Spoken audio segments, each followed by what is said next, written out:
వేదాధ్యయనేన త్వాం న యజ్ఞైః విషయైరపి న దానైశ్చ తపోయోగైః వినా భక్త్యా న దృశ్యతే. అత్యంత పవిత్రమైనటువంటి ఈ మాఘమాసంలో శుభోదయ వేళలో దేవదేవుడైనటువంటి శ్రీమన్నారాయణుణ్ణి, కలియుగ ప్రత్యక్ష దైవమైనటువంటి శ్రీ వెంకటేశ్వర స్వామి వారిని పరిపరి విధాలుగా శరణాగతి చేస్తూ ఉత్తమమైన ఈ మాఘమాస శుభోదయ సమయాన్ని మనం చరితార్థం చేసుకుంటూ ఉన్నాం. ఈ మాఘమాసంలో మనందరి యొక్క ప్రధానమైనటువంటి కర్తవ్యం గోవిందుడి యొక్క ఆరాధన. గోవిందుడి యొక్క ఆరాధనం కూడా భక్తి ప్రపత్తులతో గురువుల దగ్గర సముపార్జించుకోబడినటువంటి చక్కనైనటువంటి జ్ఞానంతో, ఆచార వ్యవహారాలతో ఎంతో చక్కగా అర్చిస్తేనే మనకు చక్కనైనటువంటి ఫలాన్ని పొందగలుగుతుంది. అలా కాకుండా అంధేనైవ నియమానా యథాంధాః అన్నట్లుగా ఎవరేది చెబితే అలా ముందుకు వెడితే మాత్రం ఖచ్చితముగా సరైనటువంటి ఫలాన్ని పొందలేము అంటారు శాస్త్రకారులు. అందుకే సద్గురువులను మనందరం కూడా ఆశ్రయించాలి. సద్గురువులను కూడాను బాగా నమ్మకము కలిగినటువంటి గురువు దగ్గర ఒకరి దగ్గరే ఉపదేశాన్ని పొందాలి తప్ప, నేను 10 మంది దగ్గర ఉపదేశం పొంది 10 మంది చెప్పినట్లుగా చేస్తాను అన్నా కూడా అక్కడ కూడా ఐకాంత్య చిత్తము దెబ్బతింటుంది అంటారు. అందుకే సారభూతంగా భగవత్తత్వాన్ని ఇలా తెలియజేస్తూ ఉన్నారు. న వేదాధ్యయనేన త్వాం. నేను చాలా గొప్పగా వేదాధ్యయనం చేశానండి, శాస్త్ర ఇతిహాస పురాణములన్నింటినీ కూడా ఔపాసన పట్టేశాను, కాబట్టి నాకు దేవుడు అర్థమవుతాడు అనుకుంటావా? అర్థం కాడు.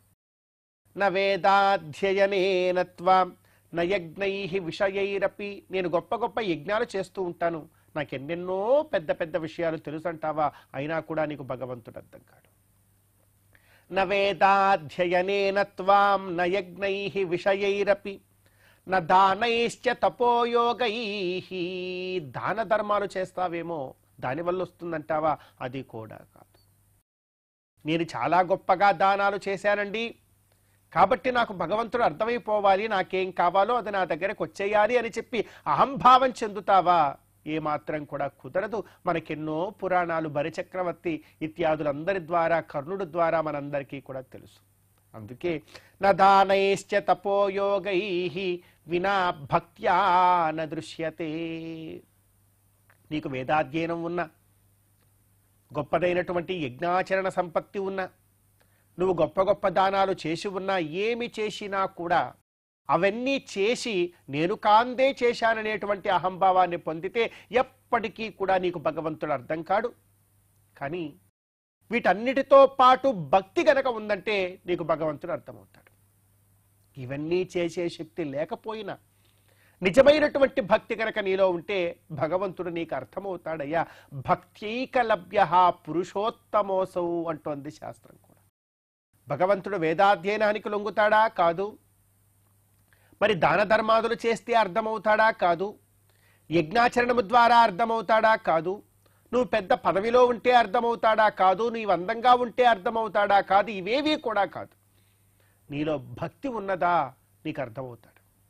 భక్తైకలభ్యః పురుషోత్తమోసో. భక్తి ద్వారా మాత్రమే తప్ప మరొక దేనికి కూడా లొంగనటువంటి వాడు శ్రీ వెంకటేశ్వరుడు.